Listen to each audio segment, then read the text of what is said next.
Accepted, maybe. The calendar pinged while I was replacing a faucet cartridge. A tiny square appeared on my phone, politely blue, with the subject line, Room 204, 1003, 00 p.m. and the note, "See you there." Below it the status said accepted, and under that in thinner gray, Eliza responded, maybe. We share calendars, not because we're controlling, because we are distracted people who have learned to outsource memory. Eliza and I started sharing when we were both freelancing from the same one-bedroom. We found out the hard way that 2 video calls in one room is a kind of marriage counseling. I keep my tech clients in green. Her design deadlines are coral. Our shared nonsense, birthdays, dentist, oil changes, lives in blue. Room 204 wasn't on any of our usual maps. The sender was a name I didn't know. I told myself reasonable stories and kept working. If this were a movie, I'd call the number or follow her or buy a trench coat. Real life is pettier and slower. We have a rule for everything less than disaster. Walk twice before nomming it. So I walked, past the noodle place that claims to be life-changing, it's good, past the laundromat that smells like hot coins, down to the river that is always performing seriousness for visiting parents. I told myself reasonable stories. Room 204 is probably a borrowed conference room. Noah is probably a project manager who says, "Circle back," without blushing. Maybe is what you press when you don't want to disappoint a person you're not going to meet. When we were both sitting, I said, "Your calendar says you may be accepted room 204. I tried to make it sound like weather, half interesting, not a threat. She took a breath. "It's a carking studio," she said. "Noah's a photographer. He booked a room to show me proofs." I put maybe because I wasn't sure. "It's a carking studio near the river. Noah is a photographer I met on the mural project. He booked a room because the cafe we used turned loud. He wanted to show me some proofs on the big screen." I put maybe because I wasn't sure I wanted to spend an afternoon inside somebody else's enthusiasm. She held up the small projector. I brought his feedback home instead. "Did you go?" "No," she said, "and I didn't put it on blue because it wasn't home." I believed her in the way you believe the ground under your shoes, enough to walk, not enough to jump. We made dinner. We asked the dog if he was proud of being a dog. We stood in the kitchen and pretended the faucet's new confidence was a victory we hey-darned together. 2 days later, our shared calendar invited me to rooftop, sunset, bring camera. Sender, Noah, recipient, Eliza, status, no response. My body recognized the dopamine math before my brain did. I wanted to be the one who invited her to rooftops. I wanted my name to be the one that paired with bring camera.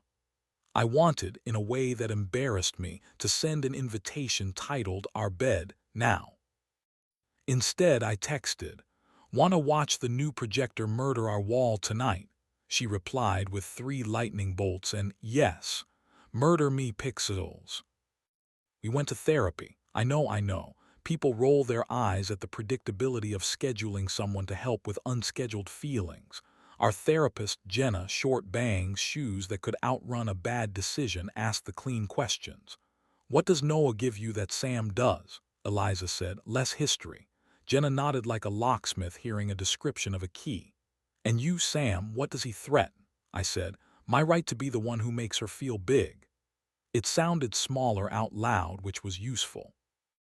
Homework, 1 hour nightly without devices. 1 confession. 1 request not in a joke. We made a calendar called Rituals. On Thursday, Eliza invited me to a rooftop. Not his. Ours, if ours can include a building's worth of strangers holding cans like trophies. She brought the projector. We made the brick wall across the alley enormous with a black and white short of 2 old dancers teaching teenagers to be patient. Noah texted her, just a thumbs-up emoji to a picture she posted of the wall doing its impersonation of a theater. She showed me the screen and then put the phone face down like a card that had lost the hand. I kissed her in the low wind, and the city performed its quiet trick where even impatience looks like a plan. You'll want to know whether I met him. I did. Eliza brought me to the final mural walkthrough. Noah was there in a clean t-shirt like a man who trusts his shoulders. He shook my hand and said, "You're the faucet wizard," and I smiled because it is hard to hate a person who knows how to compliment a very specific part of your competence.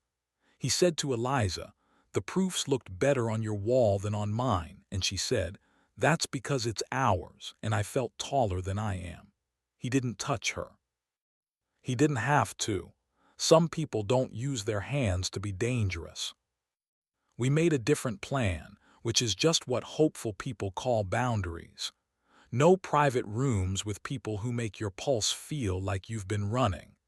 If the meeting can't be moved to a public table, it gets a no, thanks, and a reason that doesn't apologize for having a life. And this is the part that felt silly until it didn't. We created a new calendar called Unscheduled, and we started inviting each other to things like 10-minute stairwell makeout, desk swap, show me how you see, fix a thing together that doesn't need fixing. If one of us hit maybe, the other had to ask what made it a maybe. Noah kept orbiting. The mural launched. The gallery sent a newsletter. The city, being itself, kept on offering us borrowed rooms and rented afternoons. We were busy. One afternoon, Eliza sent me a blue invite from Rituals. "Take me to lunch like it's a scandal." I left a hot water heater half installed and met her at a diner where the waitress called us trouble and poured coffee like a threat. Eliza told me she had archived an email from Noah without reading it.